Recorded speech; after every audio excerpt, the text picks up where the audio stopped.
Hi, this is David Comfort from Democracy Action Network. Here's what's actually wild. We've got over 250 people locked up in what officials are calling Florida's worst of the worst facility, and more than 250 of them have 0 criminal convictions and 0 pending charges. 0. This is honestly crazy, but when pressed about this, DHS Assistant Secretary Tricia McLaughlin basically said, "Look, they're not technically criminals, but trust us, they're totally criminals." The logic?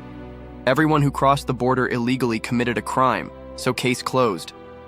Ever notice how we're really good at moving goalposts when it's convenient?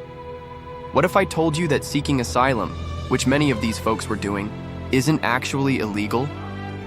We literally have laws protecting people who flee persecution, but apparently showing up for your immigration hearings and paying taxes on time makes you more suspicious, not less.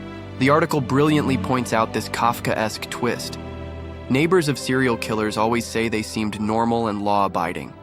So if detained immigrants' neighbors say the same thing, that's somehow proof they're dangerous. It's like we've created this perfect logical trap where being law-abiding is evidence of being a secret criminal. And here's the kicker. They're calling this place Alligator Alcatraz. Because apparently if there's alliteration, human rights violations become more palatable. This connects to a pattern we've seen throughout history. When governments want to justify questionable treatment, they rebrand it. Japanese internment camps, Soviet re-education centers.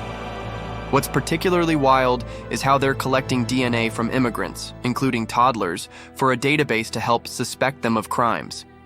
Think about that logic. We're building a database to make it easier to assume people are guilty.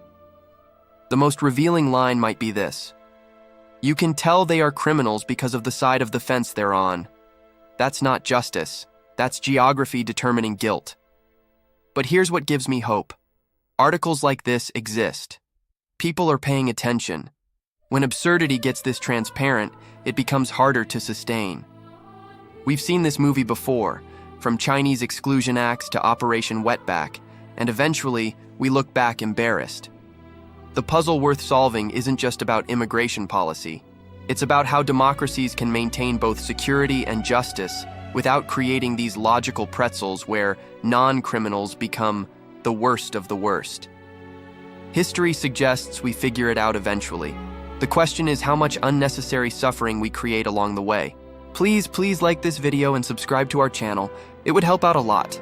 Peace.